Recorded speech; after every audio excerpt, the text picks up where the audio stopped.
Buenas tardes, vamos a continuar con el posgrado de Pediatría, Unidad de Cardiología y posgrado de Neonatos. Hoy contamos con la presencia del doctor Carlos René Herrera Donis, cardiólogo pediatra, quien compartirá el tema manejo de recién nacidos cianótico. Adelante entonces, doctor Carlos Herrera, bienvenido. Gracias. Se mira ahí. Se mira muy bien. Buenas tardes a todos. Vamos a empezar con la charla de cardiopatías congénitas cianóticas. Vamos a tratar de hablar una hora, porque más de eso ya es bastante cansado para ustedes y para mí también. Y si nos queda alguna cosa pendiente, pues paramos y lo continuamos porque tenemos por ahí una cancha, ¿verdad, Mario? Así es, De sí, poder hacerlo, así es. de poder hacer otra clase, tal vez un poco más cortita. Entonces, a mí esta clase de cardiopatías congénitas cianóticas me gusta llamarla manejo de recién nacido cianótico, porque a diferencia de las cardiopatías congénitas cianóticas que vimos en la clase anterior, hace 8 días, se acuerdan que esto representa solo un tercio de todas las, del 1% de las cardiopatías congénitas, 2 tercios cianóticas, un tercio cianóticas. Pues este tercio cianóticas, el problema que tenemos es que tienen que ser diagnosticadas, de hecho, en el mundo actualmente se hace el diagnóstico de cardiopatía congénita a nivel prenatal, en eco, a través de eco fetal. Hoy hicimos un eco de que se había hecho el diagnóstico por ecocardiografía fetal y desafortunadamente pues sí era cierto el diagnóstico, una atresia pulmonar con comunicación intraventricular. Entonces en el mundo se hace casi, diría yo, que un 20 hasta 30% en algunos países de diagnóstico prenatal. En algunos lados pues no es muy bueno, ¿verdad? Porque hacen prenatal y toman algunas decisiones algo extremas.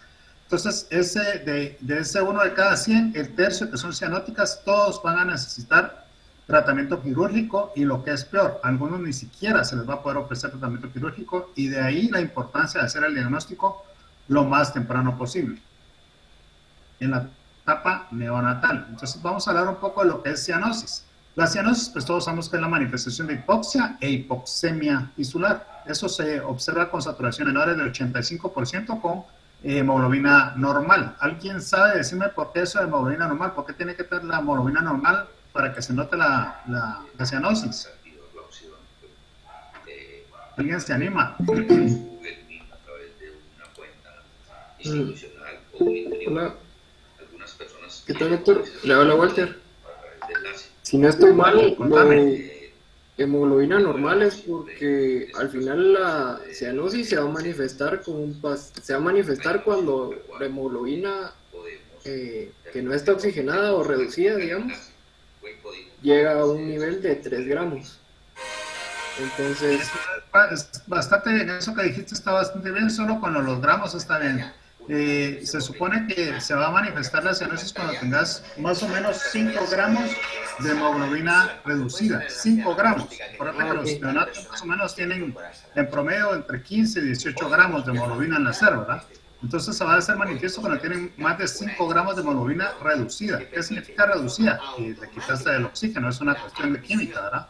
Entonces es por eso que tienen que tener hemoglobina normal, porque si no, no se va a hacer manifiesta la cianosis con los pacientes con anemia, lo vamos a ver un poco más adelante. Entonces, clínicamente, pues coloración azulada de mucosas, lechos subviales y piel, y el grado de cianosis hipoxemia no siempre se correlaciona por lo que dijimos anteriormente. ¿Qué significa eso? En un paciente que tiene poliglobulia, por ejemplo, más de 50 o 50 hematocritos, 60 hematocritos tendría que ser porque 50 todavía se puede aceptar.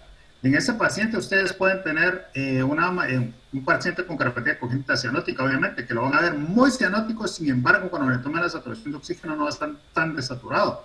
Contrario a un paciente que tenga anemia, por lo que acabamos de decir de la hemoglobina reducida. Ese paciente no va a estar tan cianótico, pero cuando ustedes le envían la concentración de oxígeno va a estar muy desaturado. Y entonces por eso es importante el grado de cianosis hipoxemia, sabiendo cómo está la hemoglobina, ¿verdad? No es solo de ver morado al pacientito. Los tipos de cianosis, pues la más frecuente es la periférica, la que ustedes ven, o la acrocianosis que se llama de recién nacido, que es normal, además, eso es básicamente por vasospasmo, cuando nacen en el nacimiento, ¿verdad? Inmediatamente en el nacimiento. Segundo, cardíaca. Tercera, sistema nervioso central. Y vean esto, cuarta, hematológica. ¿Alguien me puede dar una diagnóstico diferencial de una cianosis central de causa del sistema nervioso central?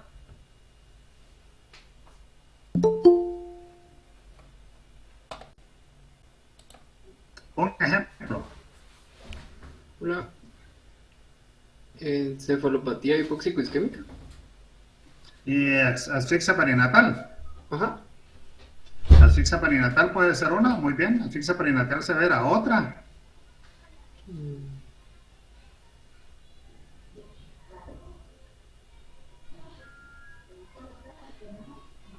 Esa es la más frecuente que desafortunadamente seguimos viendo, ya no deberíamos de ver, ¿verdad? Apneas, doctor. ¿Qué manda? Apneas centrales. Pero las apneas, no, o sea, mejorar, asegurar la De vida. origen central. ¿Cuál? O sea, de origen central. Sí, pero igual, son apneas de origen central por algo, pero es más específico. Resolverlo, asistir y va a estar bien. Un paciente que tenga una cianosis de causa central no es solo ponerle oxígeno y se mejora, ¿verdad? ¿Qué otra causa?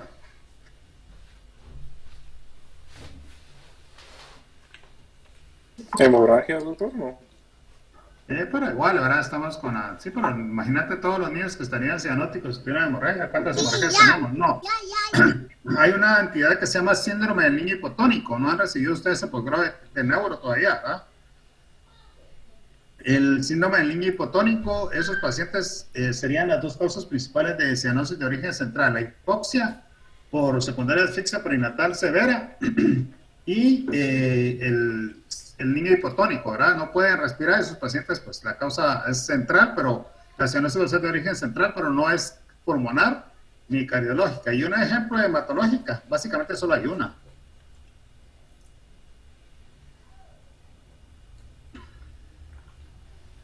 La metahemoglobina, doctor.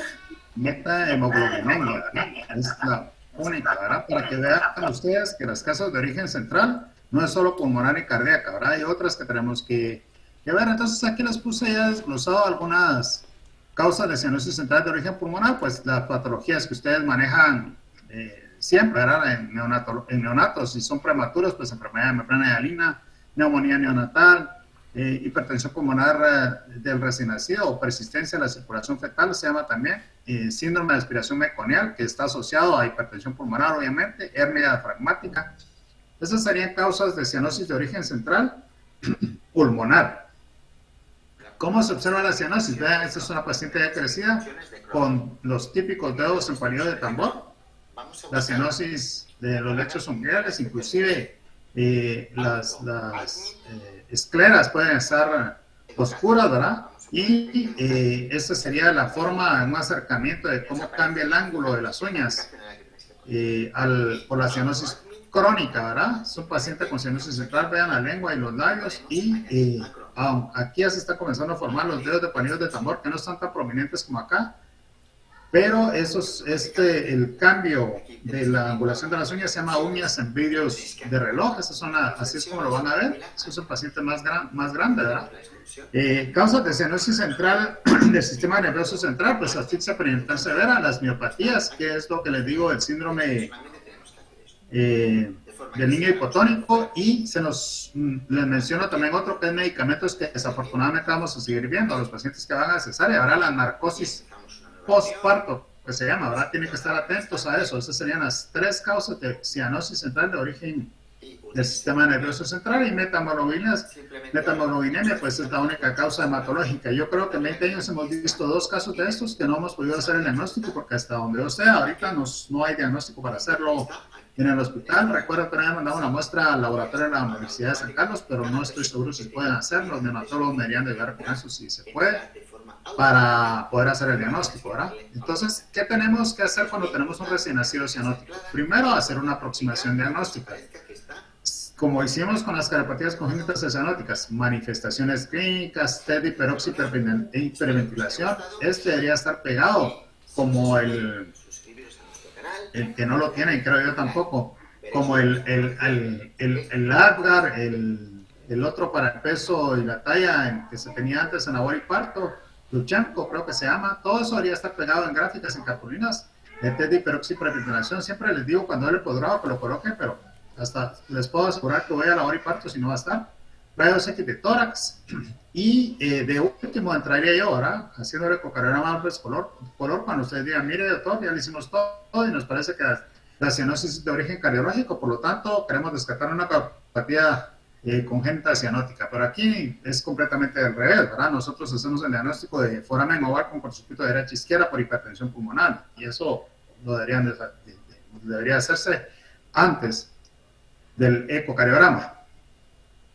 ¿Qué vamos a hacer con un paciente con cardiopatía congénita? Ya ahorita ya nos metimos puramente a cardiopatías congénitas. Aproximación diagnóstica, pues los elementos clínicos. Primero, pues la cianosis, que es lo que nos ocupa en este momento en la charla. Síndrome de dificultad respiratoria, signos de insuficiencia cardíaca, trastornos del ritmo, soplos cardíacos, alteraciones de pulsos periféricos y presión arterial. Eso quiere decir presión arriba y abajo, si se le sienten los pulsos o no. Hay algo radiológico, si tiene cardiomegalia, si tiene flujo pulmonar aumentado, si tiene flujo pulmonar disminuido. Síndromes cromosómicos, metabólicos o dismórficos. Obviamente un paciente que tenga un síndrome cromosómico es mucho más probable que tenga una cardiopatía congénita cianótica, y lo peor es que es una de las cardiopatías que no se puede tratar. ¿Quiénes son los pacientes que van a tener insuficiencia cardíaca y van a estar muy hipoxémicos? Pacientes con transposición de las grandes arterias, pacientes con drenaje venoso anómalo pulmonar total, pacientes con diagnóstico de tronco arterioso común, agenesia de válvula pulmonar. Usualmente estos pacientes que tienen agenesia de válvula pulmonar son pacientes con tetralogía de Fallot, con agenesia de la válvula pulmonar, que es uno de los 3 tipos de tetralogía de Fallot que existen, doble salida del ventrículo derecho sin estenosis pulmonar y un ventrículo único sin estenosis pulmonar. Estos pacientes van a estar en insuficiencia cardíaca y van a estar muy hipoxémicos. Vamos a ver después en las gráficas el porqué.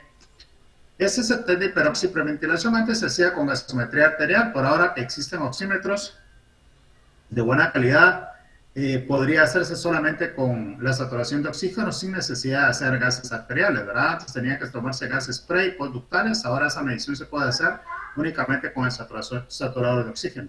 Y vean, es súper sencillo este test de hiperventilación. Lo que tiene que hacer primero es una oxímetría pre y postductal, después hiperoxia. Que hiperoxia no significa que le van a poner 2 o 3 fuentes de oxígeno, lo van a tratar de poner ustedes con una máscara con reservorio. La mayor cantidad de oxígeno que tengan, nunca van a llegar al 100%, pero probablemente van a llegar a un 80% de concentración si tiene reservorio. Si no tiene reservorio, no creo que lo logren. Y hacer hiperoxia más hiperventilación. Entonces, ¿qué diagnósticos son los que van a excluir o confirmar? Hipertensión pulmonar de recién nacido, que sea patología pulmonar o que sea una cardiopatía congénita. Vean en oxímetro pre y postductal, si la diferencia es mayor de 15 entre la pre y la postductal, entonces es el diagnóstico de hipertensión pulmonar de recién nacido. Mayor de 15, eso quiere decir que va a estar mayor de 15 más arriba en los miembros superiores en relación a los miembros inferiores. Si la diferencia es menor de 5, no descarta que sea hipertensión pulmonar de recién nacido, puede ser patología pulmonar o puede ser cardiopatía congénita. Por lo tanto, si nos pasa esto, si nos hace esto, pues hacemos el diagnóstico. Pero si nos pasa esto de acá, nos vamos al cuadro de abajo. Y en el cuadro de abajo, pues ya le colocamos oxígeno. Acuérdense que esto es sin oxígeno, ahora sin colocar nada. Una vez que le colocamos oxígeno a la mayor cantidad de concentración posible, si tiene hipertensión pulmonar de recién nacido, la hipoxia no se va a modificar. Si es patología pulmonar, se va a ir 100 o más. Aquí dice 100 o más porque acuérdense que estamos hablando que también es PO2 en gases arteriales, pero obviamente si es oximetría solo va a llegar 100%. Y si es cardiopatía congénita tampoco se va a modificar. Entonces aquí lo que hicimos al colocar oxígeno es que descartamos que si no mejora no es una patología pulmonar y nos quedan 2. Nos queda hipertensión pulmonar y nos queda cardiopatía congénita, y entonces hacemos hiperventilación ya con un ambú, una bolsa de ambú colocada al oxígeno, lo hiperventilamos.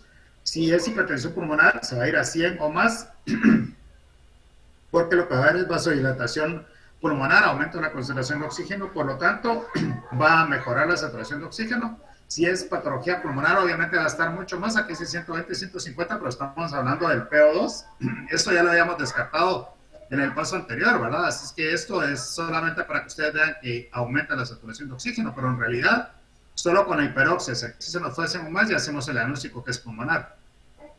Pero ¿qué es lo que pasa si es una cardiopatía congénita?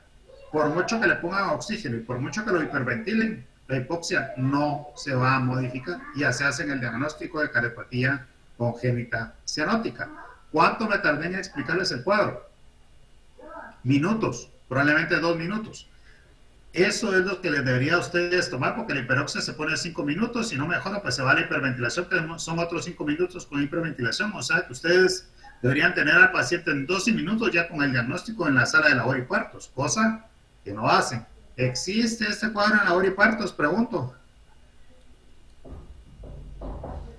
¿Test de hiperoxia y hiperventilación lo conocían?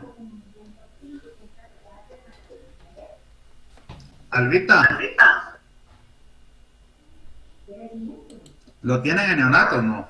Sí lo conocen, pero no lo tienen en labor. Lo debieran de tener en su teléfono, ¿verdad? Porque Exacto. va a Esto servir lo deberían en de tener cualquier ahora, estar momento. viendo. Es bien fácil de hacer y la verdad es que nos puede hacer el diagnóstico sin, y se dan cuenta que no estamos utilizando el eco, ¿verdad? No, que lo primero que hacen conmigo es llamarme a mí para que nosotros hagamos el eco.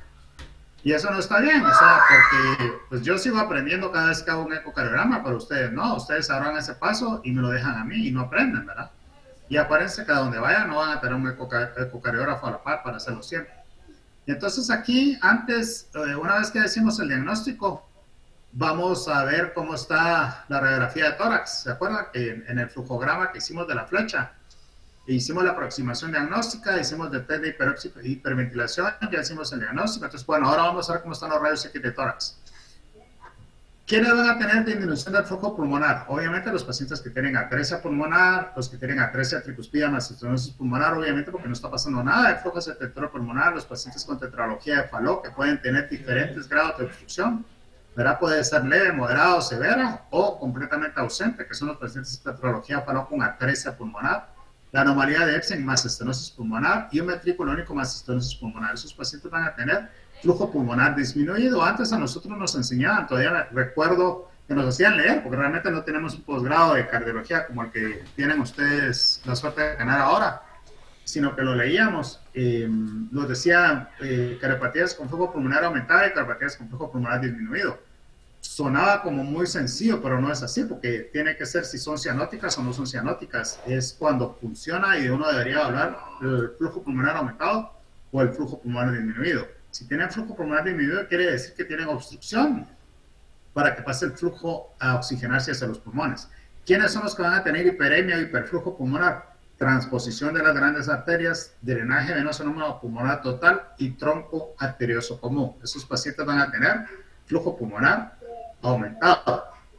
¿Qué hay que hacer con un recién nacido con cardiopatía congénita cianótica? Primero, hospitalizar en intensivo neonatal, ¿verdad? Ese paciente no se puede quedar en mínimo riesgo siquiera. Tiene que ir a uno de los altos riesgos y hacer lo que una radiante o incubadora. Todas las medidas que hacen con un recién nacido debería tener una vía venosa y o arterial.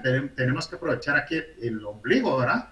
En los recién nacidos para poner vena y arteria, sobre todo que nos va a servir para estar monitoreando gasometría arterial, monitoreo cardiorrespiratorio, saturación de oxígeno y o gasometría arterial, que lo vamos a hacer con la invasión de la arteria y la vena. Presión arterial, eso es importante. Si tenemos la arteria lo podemos hacer de manera invasiva con los nuevos monitores que tenemos ahora.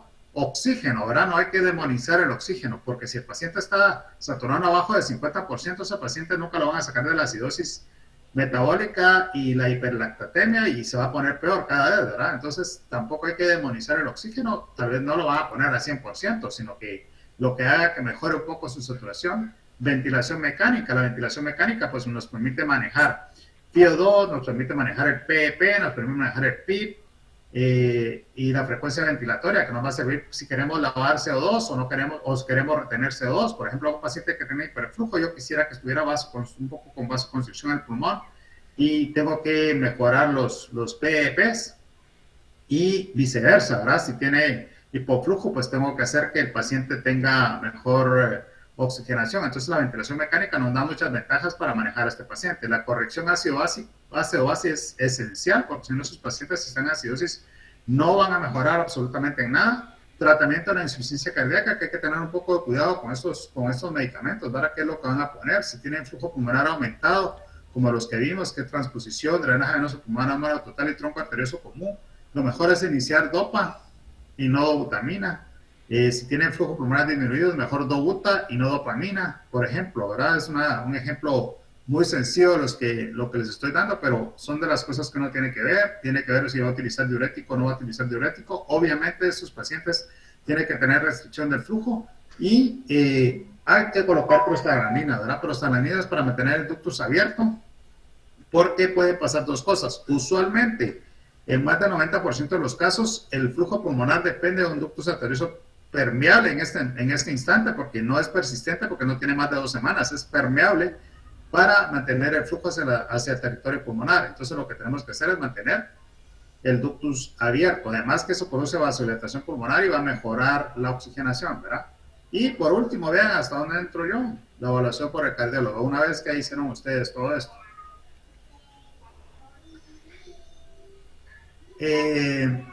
La prostaglandina E1, que desafortunadamente nosotros en nuestro hospital no tenemos desde hace 20 años. Yo estoy pidiendo prostaglandina E1 en ampollas, estoy pidiendo indometacina IV o ibuprofeno IV, uno para mantener abierto el ductus, como es en este caso, y los otros pues para cerrar el ductus, y que no tenemos, ¿verdad? Y lo sigue poniendo uno en los POAS año con año, y lo van a seguir comprando. Esta tiene un poquito más de problema ahora, porque no hay un distribuidor nacional. En Unicar se consigue con una distribuidora de Miami, y no sé qué proceso se hace ahí por ser una entidad semiestatal, y lo pueden comprar. La presentación usual viene en ampollas de 500 microgramos por 1 ml, se inicia una dosis de 0.01 microgramos kilo minuto, duplicando la dosis cada 15 hasta llegar a 0.1. Usualmente se prefiere llegar a la mitad de esto porque no está exenta de efectos colaterales. Como ustedes ven, el efecto colateral más evidente o más temprano es la apnea. Por lo tanto, si es un paciente que está manteniéndose respirando solito, le ponen las prostaglandinas y van a tener que intubarlo. Produce vasodilatación cutánea, y eso hay que tener cuidado porque pueden confundirlo con hiperglobulia. Puede dar fiebre y lo pueden confundir con un cuadro infeccioso, puede dar arritmias, puede dar obstrucción intestinal, ¿verdad? Obstrucción gástrica o NEC, o sospecha de NEC, edema, convulsiones, hipotensión, diarrea y hasta haciendo una coagulación intravascular diseminada. O sea, la prostaglandina tampoco es que sea la panacea. Entonces, por eso es que se inicia con las dosis más bajas y usualmente nunca llegamos hasta 0.1 microgramos por kilo minuto. ¿Por qué es importante esto? Porque si hace fiebre van a pensar que tiene un cuadro infeccioso y ese paciente necesita ir a hacer las operaciones lo antes posible, ya sea para cateterismo intervencionista o para cirugía paliativa o correctiva. Usualmente antes pues se hacía más paliativo todo, y en algunas patologías creo que podríamos hacer paliativo para salvar la vida del paciente. Aquí estamos en una medida de salvataje del paciente y necesitamos tener cuidado con el uso de la prostaglandina. Como repito, nosotros no tenemos, usualmente nos las donan, ¿verdad? Vean ustedes qué es lo que pasa, cuáles son las cardiopatías congénitas cianóticas más frecuentes. La vez pasada vimos las acianóticas más frecuentes. Aquí vamos a ver las cianóticas más frecuentes. ¿Cuáles son las principales dos cianóticas que nosotros vemos? La transposición de grandes arterias y la tetralogía de Fallot. La incidencia es más o menos la misma, de un 7 la transfusión de grandes vasos. Hay publicaciones que ustedes revisan de los Estados Unidos que dice que puede ser de entre 8 y 10%, y estamos hablando solo de la cianótica, ¿se acuerdan? De ese 1% de todas las cardiopatías congénitas, un tercio son cianóticas, y de ese tercio, de entre 7 y 10% puede ser transfusión de grandes arterias. La tetralogía Fallot es 8%. ¿Cuándo se manifiesta? Aquí dice desde nacimiento hasta los 8 meses. ¿Por qué? Porque hay variaciones de transposición, ¿verdad? Tienen la C ya es grande y no se le cerró, tiene una C y B y tiene ductus que no se le cerró y tuvo suerte el paciente. Porque en condiciones normales pues fallecen porque están completamente cambiados los grandes vasos. En la tetralogía Fallot dice nacimiento hasta los 37 años. ¿Por qué? Porque son nosotros el paciente más grande que hemos superado con tetralogía Fallot Unicar es de 58 años, pues, y vivió toda su vida con su cardiopatía y se pudo reparar. Entonces estas son cuando hacían seguimiento de la historia natural de la enfermedad. Hipoplasia del ventrículo izquierdo o síndrome de corazón izquierdo hipoplásico. Aquí hay publicaciones que dicen que es hasta el 13% en los Estados Unidos. En estas publicaciones es del 7 a 9%, se puede manifestar desde el nacimiento hasta el día de vida, pero curiosamente nosotros hemos tenido pacientes que se van a su casa como niños sanos del encamamiento, y la historia natural es que regresan una semana en shock, ¿verdad? Crisis. grises, de color gris, choqueados y fallecen, ¿verdad? Esa es la historia de los síndromes de corazón isquémico clásico, porque inclusive pueden no tener soplos cuando se van y no estar tan desaturados. La atresia tricuspidia, aquí se me ocurrió el número, es menos de 3%, se puede manifestar de los 3 días a los 3 meses, son pacientes que están muy cianóticos, es menos de 3%, es mucho menos frecuente. El tronco arterioso común es 1.2% la incidencia y se puede manifestar de los 2 días hasta 6 meses, dice acá. Nosotros, desafortunadamente acá, hemos visto adolescentes con tronco arterioso tipo 4 que no se han diagnosticado, ¿verdad? Tengo la historia de una paciente que me refirieron a Niño Sano del Hospital Nacional de Chimaltenango porque tenía pectum carinatum y los cirujanos de allá le querían hacer cirugía para corregir el pectum carinatum y entonces lo enviaron para una evaluación cardiológica. Resulta que cuando lo vi le escuché soplo, le hicimos y estaba desaturada la niña, pero saturaba 85, 87%. Cuando le hicimos el ecocardiograma era un tronco arterioso común tipo 1, ¿verdad? Obviamente ya con hipertensión pulmonar, porque eso se tiene que operar en las primeras, ojalá, en las primeras 8 semanas de vida y no más allá. Entonces eso de 6 meses, pues es relativo a los países industrializados. Nosotros los podemos ver. Esa niña que les estoy contando tenía tal vez unos 6, 7 años o más, porque los cirujanos que querían era arreglarle desde el punto de vista nada más estético el tórax, y resultó que era un tronco arterioso común. Entonces, afortunadamente se baja la incidencia. El drenaje venoso anormal pulmonar total, la literatura internacional dice que es 1%. Aquí en Guatemala, por alguna razón que desconozco, tenemos una incidencia altísima de conexiones venosas anormales pulmonares totales. Hay semanas que vemos 5. Hace una semana había un par de hermanitos de Tecpan, los dos, niño y niña, operados de conexión venosa anormal pulmonar total, uno a los 7 meses y el otro a los 2 años y pico. La niña es la mayor, exactamente igual, de drenaje venoso anormal pulmonar total, supracardíaco.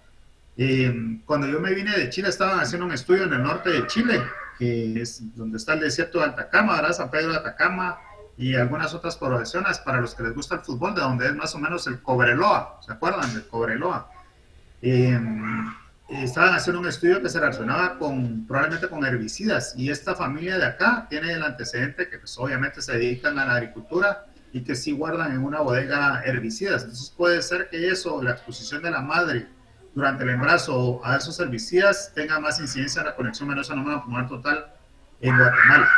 Anomalía de Epstein es de 1 a 2%, se puede manifestar desde el nacimiento hasta los 2.5 años, dice. Igual, nosotros aquí vemos adultos que no les habían diagnosticado el Epstein y se lo diagnosticamos ya en la quinta década de la vida, sexta década de la vida. Ventrículo único es de 1 a 1.5% y doble salida del ventrículo de derecho es 1.5% y se manifiesta desde el nacimiento hasta los 2 meses, pero igual lo podemos ver más grande. Lo más importante aquí quizás es que ustedes vean que todos se manifiestan desde el nacimiento, por lo tanto deberíamos de ser capaces y tenemos la obligación de diagnosticarlo. Y entonces, ¿cuáles van a ser las 2 respuestas? En niños recién nacidos va a ser transposición de las grandes arterias. Es la cardiopatia congénita cianótica más frecuente en recién nacidos en las primeras semanas de vida, primeras 2 semanas de vida. Después de los 4 años de vida, la cardiopatia congénita cianótica más frecuente es la tetralogía de Fallot, ¿de acuerdo? Y después, todas las demás, como se dan cuenta ustedes, son mucho menor incidencia. Entonces, vean ustedes acá lo que hacían algunos estudios con la historia natural de la enfermedad, de diferentes series. Vean lo que sucedía si el paciente no se opera durante el primer año de vida. McHathon dice que 92% de las composiciones se morían en el primer año de vida. Karklin dice que 90%, Hayen Smithels dice que 89%, y en promedio pues 90% de las cardiopatías de las transposiciones se mueren en el primer año de vida, si no tienen CIA, CIB o el ducto no se cierra de pura suerte, como dijimos. Usualmente los que sobreviven aquí van a ser los que tienen CIB y CA. Tronco arterioso común. El promedio, miren esta, él reporta 94% mortalidad, 86%, básicamente la misma. Casi todos se mueren, pues es muy poca la gente que no se muere, y los que no se mueren, pues son cianóticos y tienen mucha morbilidad. La tetralogía de Fallot, que pareciera que no tiene tanta mortalidad, es casi 40%. Estamos hablando que más de 1/3 de los pacientes, o 4 de cada 10, básicamente se mueren con tetralogía de Fallot, así es que no es nada despreciable, y esto sí lo vemos bastante en el país. Y esto de estenosis pulmonar, aquí nos referimos que es 1/3 de los pacientes, nos referimos a estenosis valvular pulmonar severa. Estamos hablando de recién nacido cianótico que está en falla cardíaca y que a través del forama igual tiene cortocircuito de derecha e izquierda. Son estenosis pulmonares severas. Esos pacientes puede ser el 30% y la mortalidad también es 30% promedio, pero puede ser mucho mayor si no se hace el diagnóstico, ¿verdad? La estenosis pulmonar no la vamos a considerar una cardiopatía congénita cianótica, excepto en esos casos que les digo que es severo, ¿verdad? Entonces vean ustedes la mortalidad postoperatoria, una vez que comenzaron a operar en el mundo pacientes con tetralogía de transfusión de grandes arterias, perdón, que fue más o menos en el año 85 en Boston por el doctor Castañeda y otros, ¿verdad? Habían otros cirujanos que estaban con él y pues ahora Pedro del Nido y todos ellos vieron que era 90% de la mortalidad sin operarse, vean, bajó de 6 a 9% y actualmente ellos deben de estar como en 2.5% o 3% de mortalidad en transfusión de grandes arterias clásica y debe aumentarles tal vez a un 5% sí y solo si tienen CIB o estenosis pulmonar o otras cosas asociadas. Y por eso es ese 6 a 9%. Acá era 6 en transfusiones clásicas y 9% cuando tenían lesiones asociadas. Drenaje no sonoro pulmonar total, la mortalidad de ellos es básicamente entre 7 al 10%. Recuérdense que vimos que era muy alta. Si regresamos acá, bueno, por el drenaje no lo tenía acá. Nosotros aquí ya vamos a tener en colección venosa normal pulmonar total hasta 50% de mortalidad. Ahora lo hemos reducido tal vez a un 25%. No les va bien a esos pacientes, ¿verdad? El tronco arterioso común, ¿se acuerdan que era 86%? Se reduce de 10 a 14%. Nosotros no tenemos esas tasas de mortalidad. Nosotros no nos va bien con los troncos arteriosos común. Síndrome de corazón isquémico hipoplásico. 10 a 15% de mortalidad en los Estados Unidos y en los países del primer mundo, incluyendo Australia. Nosotros 100% de mortalidad. Aquí solo le hacemos diagnóstico. Nunca se ha intentado hacer un Norwood en este país. Se intentó hacer un Step 1 en un paciente o el Stage 1 en un paciente que era nieto del generalísimo. No tengo que explicar quién era el generalísimo, o sí, jóvenes, porque a Mario pues no le pregunto, pero ¿saben quién era el generalísimo? Tienen que saberlo porque la hija va a ser su próximo presidente. Ríos Montt. ¿Ríos Montt? Eso, muy bien. Yo pensé que no iban a saber. Dije, van a decir Pinochet o algo así. Sí, al nieto, bisnieto de él era, porque era nieto del que fue ministro de la Defensa. Trajeron a un intervencionista y a un cirujano de Denver, Colorado, para que lo hicieran aquí a Unicare. Se intentó hacer la parte híbrida, pero se murió como probablemente a las 4 semanas después del procedimiento. Sería el primer caso. Yo creo que se iban a ver para hacer el Norwood, pero ni siquiera eso toleró. Es el único caso que se ha intentado hacer, y como les digo, no fue el Norwood, sino que pusieron bandajes, banding de las ramas pulmonares y un stent en el ductus grandote para mantener el flujo y proteger el lecho vascular pulmonar para llevarlo ya a un Norwood después, pero ya no fue posible. Interrupción del arco aórtico con CID, eso es una patología rara y estamos sumando otras cardiopatías, 5% de mortalidad postoperatorio. Nosotros tenemos pocos casos y la verdad es que debe andar alrededor de 25 tal vez con nosotros. Atresia pulmonar con CID y colaterales, menos del 15% de mortalidad. Nosotros tenemos mucha más mortalidad con esos casos. Y tetralogía Fallot, 2 a 5%. Esa es tetralogía Fallot clásico. Acuérdense que cuando hablamos de tetralogía Fallot hay 3. Tetralogía Fallot clásico, tetralogía Fallot con agenesia de la válvula pulmonar y tetralogía Fallot con atresia pulmonar. Son 3 capítulos diferentes en las cardiologías pediátricas. Estamos hablando de la tetralogía Fallot clásico, 2 a 5% de mortalidad. Nosotros, pues la verdad es que eso sí se hace bastante bien. Y tal vez estamos en un 8 o 10% de mortalidad, pero les va muy bien a más del 90% de los pacientes. Entonces se da cuenta la gran diferencia entre el pre y el post, ¿verdad? Postoperatorio. O sea, sí vale la pena operar a los pacientes. Entonces aquí creo que ahorita les voy a enseñar unas esquemas, una galería de esquemas de cardiopatías congénitas. Quiero que se fijen bien en este corazón que está hasta coloreado para que ustedes vean las cavas, ¿verdad? Que están en azul, la aurícula derecha, la válvula tricúspide abierta, el ventrículo derecho, que es triangular, es más hipertrófico, no es liso como el ventrículo izquierdo, que tiene un tracto de salida, a diferencia del ventrículo izquierdo que no tiene tracto de salida, o sea, no tiene infundíbulo. Sí tiene tracto de salida, pero no tiene infundíbulo, que es esta parte de acá, que es dinámica y muscular. Esta parte de aquí no la tiene el ventrículo izquierdo, el infundíbulo, el anillo pulmonar, el tronco pulmonar y las ramas pulmonares. Todo eso tiene que estar desoxigenado. Y vean el lado izquierdo, las venas pulmonares entrando a la aurícula izquierda posterior, las dos venas izquierdas, las dos venas derechas, la aurícula izquierda con sangre completamente oxigenada, la válvula mitral, el ventrículo izquierdo liso, con sangre completamente oxigenada, la válvula aórtica y la salida, ¿verdad?, de los vasos del cuello. Y vean esto, esta es una transposición. Entonces, ¿qué es lo que pasa en la transposición? La aorta está conectada hacia el ventrículo derecho y obviamente está más grande porque este ventrículo derecho no está diseñado para manejar presiones, es un ventrículo de volumen, ¿verdad? Entonces, al tener que vencer la resistencia sistémica, se agranda un poco y obviamente está viniendo sangre desoxigenada hacia el ventrículo derecho que va a ir hacia la aorta, por lo tanto, toda la economía va a estar desoxigenada, desaturada, mezclada. ¿Cuáles son los únicos sitios de mezcla si ustedes tienen esto? La CIA, y por eso es importante hacer un Rashkin, se llama, que es una septostomía trial. Ahora les voy a mostrar cómo hacer más grande este agujero para que haya mejor mezcla. Primero se le quita presión a la aurícula, al atrio izquierdo, y segundo, hay mejor mezcla para que sangre oxigenada se pase a través de la comunicación interauricular del lado derecho y lo que se haga de la otra esté un poco mejor oxigenado que lo usual. Tiene que mantenerse el ductus porque aquí a este sitio también hay mezcla hacia abajo, ¿verdad? Sobre todo al del postductal, porque si no hacen acidosis, hiperlactatemia y al paciente no le va bien. Entonces esta es una transfusión de los grandes vasos clásica. Acá vean el clásico sin comunicación, lo que les enseñé más o menos, y aquí la transfusión con CIB, que esto es ideal porque esto hace que el paciente viva más y que no esté tan cianótico como un paciente que tiene septum interventricular intacto, como es lo usual. Y aquí pues es no solo la CIB, sino que tiene obstrucción del tracto de salida del ventrículo derecho, o sea, me refiero con estenosis pulmonar, ¿verdad? Pueden tener estenosis aórtica y a esos pacientes sí les va muy, muy, muy mal. Entonces acá pues se nota lo que ya vimos anteriormente, que está alterado completamente. Esta es la circulación normal, que es aurícula derecha, ventrículo derecho, arteria pulmonar, pulmones, de los pulmones aurícula izquierda, ventrículo izquierdo, aorta.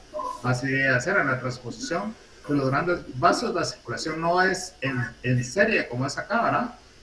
Que va al oxigenado hacia los pulmones y regresa hacia desoxigenado hacia los pulmones y regresa oxigenado hasta el circuito sistémico. En la circulación de la transfusión de los grandes vasos es en paralelo.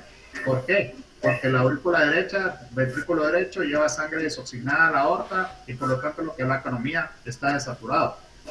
Y acá puede existir o no un poco de mezcla dependiendo de la comunicación interauricular, y de la aurícula izquierda va al ventrículo izquierdo a la arteria pulmonar, imagínense, y eso a los pulmones. Entonces, esta circulación se llama en paralelo y eso la circulación tiene que ser en serie. Esa es más o menos la manera cómo se manejan las saturaciones. ¿Cuánto tiene de saturación en la cava en el primer día de vida? 52%. Si hay mezcla acá, porque aquí tiene que ser el promedio 95%, pues cuando asumamos que tiene 97, que viene del pulmón, si mezcla con este 65, va a tener más o menos 67 en el ventrículo derecho, ¿verdad? En condiciones normales, y va a estar la pulmonar 70, 67%, y acá en el ventrículo izquierdo debería ser 97, y obviamente debería ser 97 en la aorta, pero como están cambiados los vasos, ¿qué es lo que sucede? Ese 70% va hacia la aorta y el 97% a la pulmonar. Aquí lo único que nos sirve es que exista cortocircuito de izquierda a derecha, que en este caso en las transposiciones es bien complejo porque debería ser de derecha a izquierda, porque donde necesitamos oxigenación es en la aorta para que la economía esté, o sea, todo el territorio de postductal esté por oxigenado. En cuanto a la radiografía vectorial con el ductus arterioso, la mayoría, cuando uno revisa los textos, dice que es como un ovalado, como una forma de huevo, dice, colgando de un hilo, exactamente igual a la descripción en inglés. Pero vean, este es un paciente con transposición y no tiene ninguna, para nada, esa imagen, ¿verdad? De hecho, creo que ustedes lo tratarían por neumonía, por lo que tiene acá. y lo que tiene es flujo pulmonar aumentado, ¿verdad? Y no se ve para nada que tenga un hilo delgado. ¿Por qué creen ustedes que se observa eso? Por ejemplo, acá, estas son placas de pacientes con transposición también y no se ve tanto timo, tal vez aquí es donde menos timo se ve. ¿Por qué no se ve el timo acá? Se lo quitaron, que aquí sí se ve cardiomegalia, ¿eh? Pero ninguna se ve la forma de huevo colgando, como dice, como un huevo colgando de un hilo, como se dice en las, no sé si leyeron antes o alguno leyó antes de venir a la clase. ¿Por qué creen que es?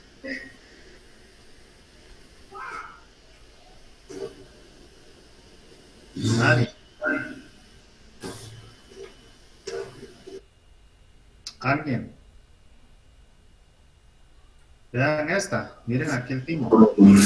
¿Es de hiperflujo, doctor? ¿Qué manda? Porque esa cardiopatía se manifiesta porque está con hiperflujo pulmonar. No, tiene hiperflujo pulmonar, pero el timo, ¿qué pasa con el timo? ¿Por qué esa imagen de un huevo colgando con un hilo que escriben en la literatura?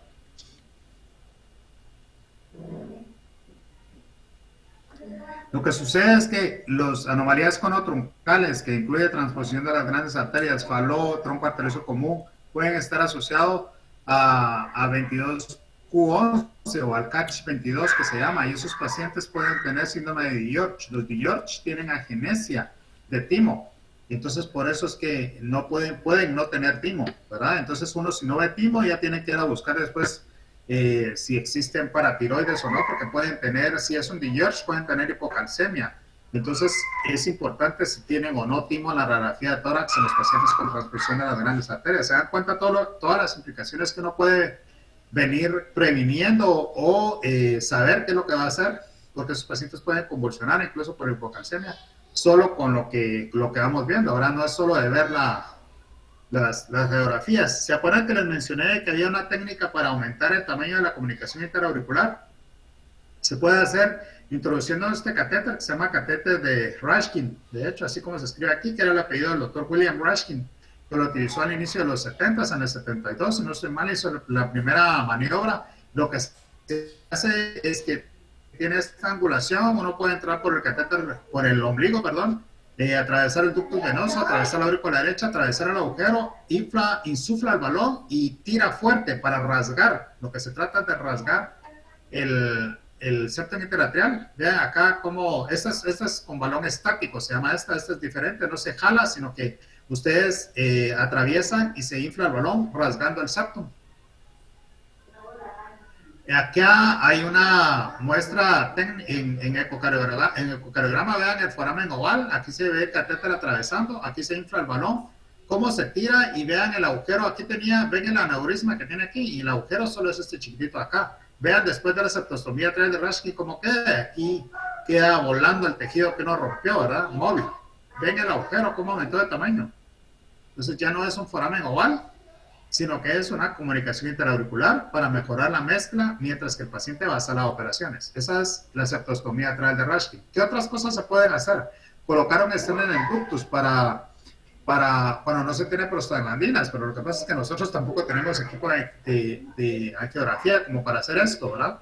Lo que se hace es que se atraviesa el ductus desde el lado derecho del corazón, aquí es una proyección lateral, se atraviesa la arteria pulmonar, tronco de arteria pulmonar, el ductus, y cae uno a la aorta, y a través de eso se mete esta guía de transporte, y uno puede meter el stent así para que quede en esta forma. Entonces lo que se trata es de mantener el ductus abierto, mientras que el paciente va a cirugía, que vamos a ver después de qué es lo que se trata, ¿verdad? Pero la forma tradicional es prostaglandinas intravenosas y septostomía a través de Rashkin. La publicación más grande que se ha hecho de reparación de transfusión de grandes arterias, llegaron a acumular hasta 2.000 casos, porque fue en un hospital de París, donde los europeos, como trabajan en comunidades, lo hicieron como un centro de referencia, así como Estados Unidos hace estudios multicéntricos. Europa hizo que refirieran ahí los pacientes con transfusión de Italia, de Suiza, de Alemania, todos, o la gran mayoría de los que trabajan en el estudio, a un hospital que se llama Marine Long en París. Estaban los doctores en ese tiempo, el doctor Planchet, el doctor Serrat, que son unas eminencias a nivel mundial. Desconozco si todavía están vivos, porque eran de la generación probablemente de Castañeda. Y ellos tenían un protocolo, pacientes con transfusión de grandes arterias clásico, ¿verdad? Con septum intacto, la infusión de prostaglandina, septostomía atrás de Rashkin y los operaban a la semana de vida. Pacientes con transfusión de grandes arterias, con comunicación interventricular o con estenosis pulmonar o ambas, infusión de prostaglandina, septostomía atrás de Rashkin y los operaban a las 2 semanas de vida. Y la mortalidad de ellos, como las que les mostré, ¿verdad? De 6 a 9%, en más de 2.000 casos. Yo creo que es la serie más grande que se ha publicado de un solo centro hospitalario. Y no hacían esto, ¿verdad? Porque esto parece sencillo, pero si ustedes lo dejan mal, pueden tapar la aorta o pueden tapar una de las ramas pulmonares, ¿verdad? Entonces eso tiene que hacerse con gente que sí sepa hacerlo, y esto es puramente paliativo, ¿verdad? Esto se hacía antiguamente, la operación de Senning. Estas operaciones se hicieron dos, se hizo una de este lado del Atlántico, otra en Suecia. La otra fue en Canadá. Senning lo que hacía era que, si se dan cuenta, dejan los vasos conectados anómalamente. El ventrículo derecho está conectado a la aorta, ¿sí o no? ¿Ven? ¿Sí lo ven? Que el ventrículo derecho está conectado a la aorta. Y el ventrículo izquierdo está conectado a la pulmonar. Entonces, anatómicamente no hubo corrección. Lo que hicieron fue una corrección fisiológica. Y vean ustedes, lo que hacen es que tomaron las cavas superior y la cava inferior. Esto lleva muchísimos puntos, entonces se asocian muchas harinas. Después hacen túneles que se cruzan a nivel auricular. Entonces todo el flujo de las cavas iba hacia el ventrículo izquierdo y todo el flujo de la aurícula izquierda iba hacia la aurícula derecha, digamos, para que vaya al ventrículo derecho y se oxigena. Entonces es una corrección fisiológica, pero no es una corrección anatómica. Entonces estos pacientes hacían arritmias, hacían falla cardíaca y lo pasaban muy mal. Entonces eso se hacía antes de los 80s. Entonces ya en los 80s, como les digo, probablemente en el 83 creo que fue la primera que hicieron en niños, porque las primeras operaciones de transposición las hizo el doctor Yatene en Brasil, de niños ya grandes que habían sobrevivido por alguna razón. Entonces él fue el que ideó el switch operation, ¿verdad? La operación del switch arterial, que es cambiarlos básicamente. A mí me gusta decir la operación de Yatene porque me parece una genialidad de ese doctor. Y después ya lo comenzaron a replicar en Boston y en todas partes del mundo. Entonces es la corrección anatómica, ¿verdad? Que es resecar, dejan la válvula aórtica, la válvula pulmonar, va a ser la nueva neoaorta y van a conectar acá y ven ustedes que es una maniobra que se llama de Lecomte en francés, que hacen que la aorta nazca de diferente manera. Y la válvula aórtica va a ser la neopulmonar, conectada ahora a una válvula pulmonar, y esa es la corrección anatómica.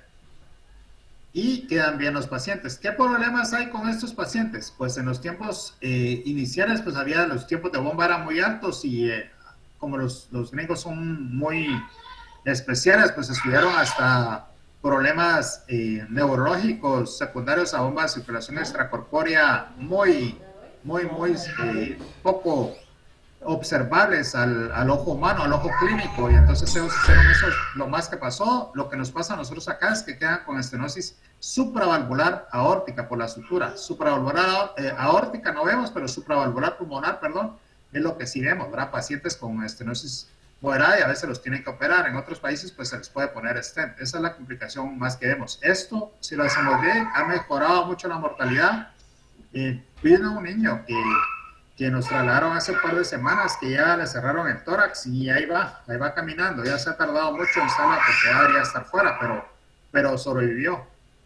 Operaron uno de Lix días antes, que falleció. O sea que la mortalidad, a pesar de que ha mejorado, sigue siendo una cirugía de alta demanda, ¿verdad? Antes los centros de cirugía cardiovascular se medían por los resultados que tenían con transposición de las grandes arterias en el mundo, ¿verdad? Ahora lo es el síndrome de corazón isquémico clásico, pero por supuesto que esto es una cirugía de alta calidad y de alta especialización sería la palabra. Después, pues ya nos vamos a la tetralogía de Fallot. La tetralogía de Fallot se llama así porque tiene 4 componentes. Esta la describió Etienne Louis Fallot en 1888, pero casi 200 años atrás, Stensen en 1670 y pico lo había descrito, pero no le puso nombre, pero lo encontró. Obviamente todo esto estamos hablando de piezas patológicas, ¿verdad? Pero en 1888, ¿por qué le pusieron tetralogía? Porque tenía el cabalgamiento de la aorta sobre el septo interventricular, C y B, que sería el segundo componente, una CIB subaórtica amplia, cabalgamiento de la aorta sería lo segundo, hipertrofia del ventrículo derecho sería lo tercero, y obstrucción del tracto de salida del ventrículo derecho, que sería lo cuarto, ¿verdad? ¿Por qué me gusta decir a mí obstrucción y no estenosis pulmonar? Porque pueden tener a nivel infundibular, ¿se acuerdan que vimos en el corazón inicial el infundíbulo largo y amplio? Pues la estrechez puede ser infundibular, pulmonar o supravalvular, y pueden estar combinadas las 3 o pueden estar combinadas las 2. Así es que es obstrucción del tracto salida del ventrículo derecho en realidad, y eso es la tetralogía de Fallot. Esa es completamente corregible. Si es una tetralogía de Fallot clásico, pues no hay una urgencia de operarlos, pero deberían de operarse en el primer año de vida, y dependiendo si tiene historia de crisis de cianosis o no, y depende del grado de cirrosis valvular pulmonar. Si es leve, es lo que nosotros llamamos tetralogía de Fallot rosado. Esos pacientes no están desaturados, pero esto es muscular y esto es evolutivo. Mientras más contracciones tienen, más hipertrofia del músculo acá, por lo tanto la absorción se puede hacer a nivel infundibular, moderada, severa, en meses, y por eso es que es importante repararlos. ¿Qué es lo que se hacía antes? ¿Verdad? Hasta películas hay de esto, no sé si vieron a alguien una película que evidenciaba la vida del doctor Blaylock, que fue el que inventó este shunt que ustedes ven acá. Ya no se hace, los cirujanos de mexicanos saben hacerlo porque el doctor Castañeda no le gustaba hacer paliativo. Entonces lo que hacían es que tomaban a su clavia derecha y básicamente hacían que la conectaban hacia la arteria pulmonar para que los pacientes no estuvieran tan cianóticos, pero no corregían nada extra. La CIB seguía, el calentamiento de la aorta seguía, la obstrucción del tracto de salida seguía, y entonces solo tenían la mezcla acá. Entonces los pacientes no estaban tan azules, ¿verdad? O los baby blue que le llamaban. Y era una cirugía paliativa, mientras que se podía hacer algo más. Estos estudios los comenzaron a hacer en Minnesota, y después contrataron al doctor en Johns Hopkins, y ahí fue donde se hizo el primer Blaylock Taussig. Les comenzaron a llegar gente de todo el país, de todos los Estados Unidos, y después de Europa los mandaban a operar para corregir a los famosos baby blues que les llamaban antes en los Estados Unidos. Y era solo esto, no era corrección, era completamente paliativo. Eso fue lo que se hizo, y estamos hablando que esto ya fue en los años 60, ¿verdad? Finales de los 50, inicios de los 60. Y lo interesante es que se llama shunt de Blaylock Taussig porque la cardióloga era la doctora Helen Taussig, que ella ya estaba ahí en el Johns Hopkins. Y lo más interesante, es una cosa que me impresiona a mí de esta doctora, es que ella tenía problemas auditivos, usaba aparatos auditivos para escuchar, imagínense, y era una excelente cardióloga, o sea que de alguna manera se las ingeniaba para tener buena auscultación y usar todos los demás métodos para hacer diagnóstico en sus pacientes cardiópatas. Entonces por eso es que este shunt se llama el shunt de Blaylock por el cirujano, y Taussig, ¿verdad? Albert Blaylock se llamaba él.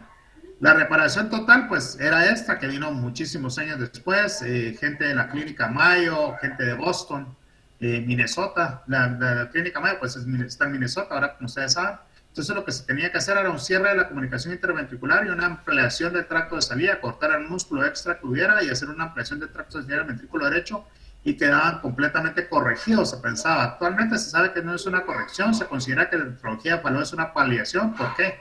Porque hay que quitar, con este parche transanular se quita la válvula, y todos los pacientes que se están operando ahora en el primer año de vida, ahora lo estamos viendo nosotros, los que ya tenemos algunos años de estar en esto, que hay que hacerles cambio valvular, colocarles una válvula pulmonar protésica acá, ¿verdad? En los Estados Unidos pues se pone con intervencionismo, hay una válvula que diseñaron que se llama Melody, hay otra, ¿verdad? Hay de par de tipos más de casa de la industria que los produce, y se pone a través de cateterismo cardíaco. Nosotros aquí no tenemos, porque solo el dispositivo cuesta $20,000. Entonces los pacientes que nosotros hemos colocado válvula acá, yo tengo uno que se operó ahorita a los 20 años, la otra a los 18, 19 años, y tengo una tercera además. O sea que más o menos en la adolescencia, acuérdense que la adolescencia puede llegar hasta los 21 años, ¿verdad? Entonces por eso no les digo adultos, a pesar de que les estoy hablando de gente de entre 18 y 20 años. Van a necesitar una cirugía, algunos probablemente a los 15, mientras más temprano, y dependiendo del grado de insuficiencia pulmonar que les quede, ese es el problema. Ahora que van a necesitar una segunda cirugía, tiene que observar uno que no vayan a hacer arritmias, porque se dilata mucho el ventrículo derecho con insuficiencia pulmonar, pero obviamente estos pacientes pues pueden hacer básicamente una vida normal después de que se les opera y se corrige la tetralogía de Fallot, pero ojo, ahora se corrige entre comillas, por favor, por lo que les acabo de contar. Si tienen una atresia pulmonar, entonces la reparación es la misma, el parche, pero no es la misma, perdón, me refiero que el objetivo es el mismo. Tapar la comunicación interventricular, solo que aquí es un tubo valvado, es un tubo valvado protésico que puede ser bovino usualmente, y el problema es que mientras más chiquitos son, más temprano van a necesitar una segunda cirugía para cambiar el tubo que le va a quedar chiquito al paciente por la velocidad de crecimiento del mismo. Entonces, esto estaría indicado en pacientes que tienen tetralogía de Fallot con atresia pulmonar. Esto es una atresia pulmonar con septum intacto, es una patología terriblemente mala. 50% se mueren en los mejores centros del mundo.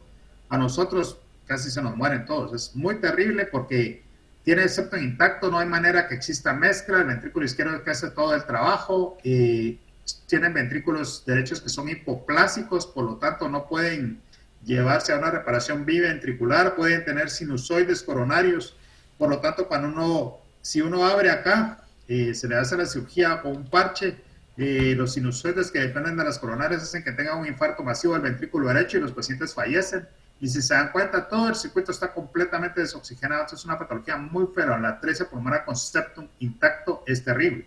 Contrario a una atresia pulmonar con comunicación interventricular, porque como tiene mezcla, hace que el ventrículo derecho se desarrolle, existe mezcla, los pacientes no están tan desaturados como acá, vean, acá es completamente desaturados, acá hay un poco de mezcla, por lo tanto no están tan desaturados, lo toleran mejor, las ramas están mejor desarrolladas, entonces lo que se puede hacer es lo que se hace parecido a la tetralogía de Fallot con atresia, cerrar la comunicación interventricular y colocar un tubo valvado, y aquí si se dan cuenta tiene como en Y, porque se hace ampliación hacia las ramas pulmonares para que el paciente quede corregido. Nuevamente, acá dependiendo más temprano se hace, más tiempo va a necesitar, más temprano va a necesitar en unos años, 5 años probablemente, no sabemos, depende de cada paciente, cambio de este tubo valvado, ¿verdad?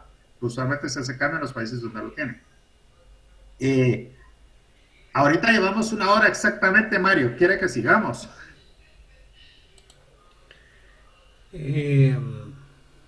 Podríamos utilizar la otra semana, vamos a ver. Y nos quedamos aquí en doble salida del ventrículo derecho. Sí, porque está un poco larga. La otra semana Está larga y tiene mucha información. Y si quiere, pues dejamos unos minutitos para que tengan preguntas, comentarios, críticas en este momento. Me parece. Vamos a correr la clase de eco. Muy bien. ¿Tienen alguna pregunta, comentarios? Aprovechen para hacer las consultas. Yo, si no me pregunten, yo sigo hablando. No me gusta mucho hablar, pero yo sigo hablando. No es cierto. A mí lo que cuesta es callarme. No, es buena idea partir la clase porque así asimilan más los conceptos. ¿Verdad? Sí. ¿Alguna duda hasta dónde vamos, jóvenes?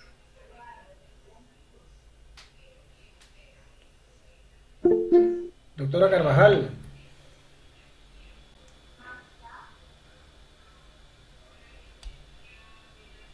Albaluz.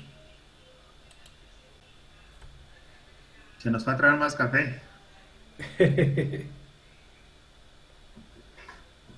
Los R2, muchachos. Los fellows de neonatos ahora han estado calladitos. Sí, muy calladitos. Tal vez les aburrió la clase, Mario. No, está excelente. Las gráficas están buenísimas. Doctora Carvajal. ¿Sí me escuchan? Sí. Sí, te escuchamos, Alita. Bueno, en relación, yo tengo una duda en relación a los dedos en palillo de tambor. Ajá. Porque el otro día yo miré a un niño que solo tenía este signo en los pies, pero no así en las manos. Entonces, ¿qué tan frecuente es que solo se den extremidades? Eso es muy interesante. Eso se llama cianosis diferencial. Ujú. Así se llama desde el punto de vista clínico. ¿En qué pacientes ves eso? En pacientes que tienen un ductus arterioso grande, usualmente son niños que ya no son recién nacidos, ¿verdad? Son niños ya en la edad escolar o adolescentes. ¿Qué edad tenías que viste? Tenía 6 años.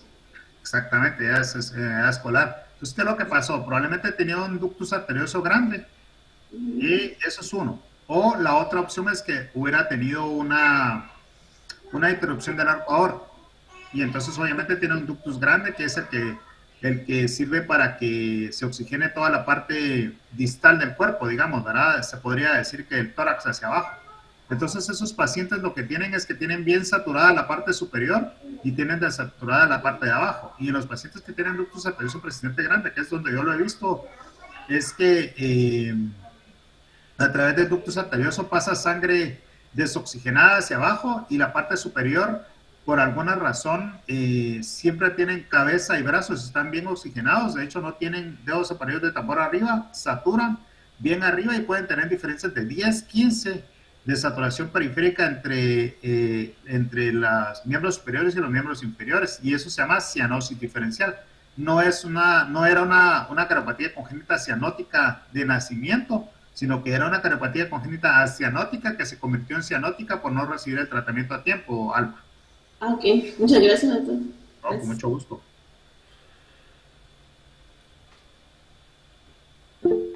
Doctora Mayorga. Buenas noches, doctor. Disculpe, yo solo tengo una duda en cuanto, digamos, al seguimiento de estos pacientitos, ¿verdad? Sí.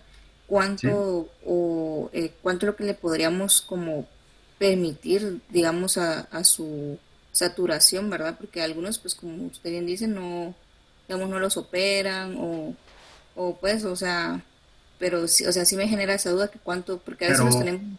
pero ¿a quiénes? ¿Alguno con alguna cardiopatia en especial o a todos? Pues en general, o por ejemplo, ahorita en el servicio tenemos un pacientito que tiene una conexión anómala Sí, de lo que pasa es que con las conexiones venosas anómalas es bien terrible, porque las conexiones venosas anómalas, que todavía nos falta verlo, estas son de las patologías que nos queda de ver. Acuérdate que todas las venas pulmonares regresan esto es esto, mira, ¿ves la foto? Ujú. Sí, sí, sí.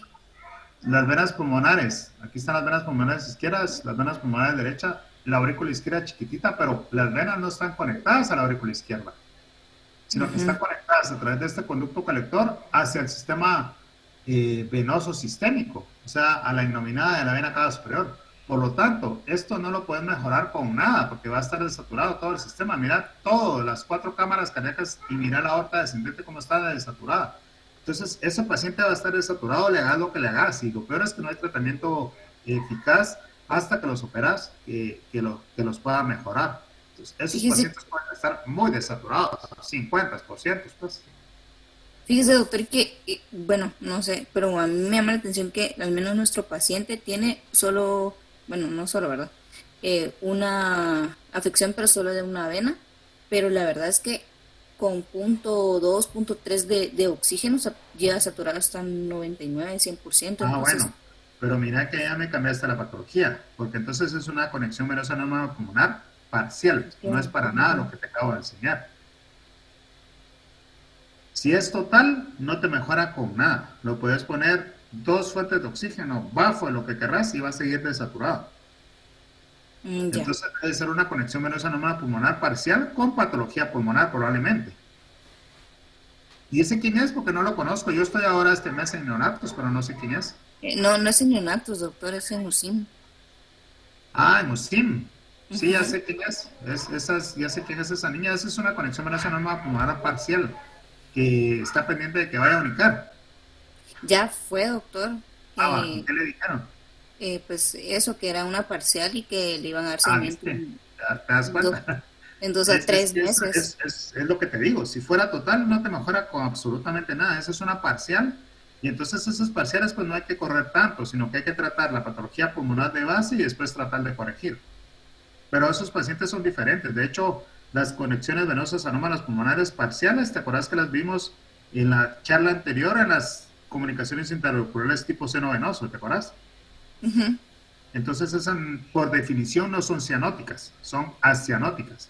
Entonces, tu paciente lo que pasa es que debe tener patología pulmonar de base, porque yo recuerdo que tuvo un virus ahí que le hizo Sí, algo en el por pulmón, hizo influenza, una hepatitis, por influenza ¿verdad? 4. Dice Tuvo quién por es. influenza 4. Ajá, El pero eso mismo es una paciente. parcial, es completamente diferente. Entonces, a esos pacientes, si tiene patología pulmonar, les puede saturar 80. Se supone que si satura 80 sin oxígeno, puedes tener un QPCOS1 esa 1. Puedes mantener un QPCOS1 esa 1 con saturaciones de 80. Ah, muy bien, doctor. El 80%, ajá. Abajo de 70, si no vas a mantener un QPCOS, o sea, va a estar menos ventilado que perfundido y entonces hay problema, ¿verdad? Ah, ya, ok. Gracias, doctor, muy amable. Mucho gusto.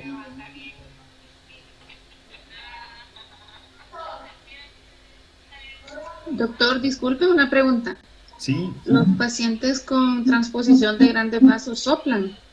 sí, algunos pueden soplar y otros pueden no soplar, y ese es el problema, ¿verdad? Que nos deja, los neonatos nos pueden dejar pagando en la auscultación, como dicen los americanos, porque puede ser que no sople y estar solo desaturado. De hecho, hay cardiopatías congénitas cianóticas muy complejas sin soplo. Las conexiones venosas anómalas pulmonares totales son un ejemplo de ello. Las transfusiones de grandes arterias son otro ejemplo de ello. Algunas veces pueden tener un soplo sistólico y activo parasternal izquierdo por hiperflujo de la pulmonar que está conectada hacia el ventrículo izquierdo, pero nada más. Y los que sí podrían soplar son los que tuvieran CIB o puede ser que sople el ductus, ¿verdad? Son las únicas cosas que pueden provocar soplo en pacientes con transposición, pero perfectamente pueden no tener soplo. Sí, ese es el problema. Ese es el Gracias. problema, ¿verdad? Pero están muy desaturados. Muy desaturados.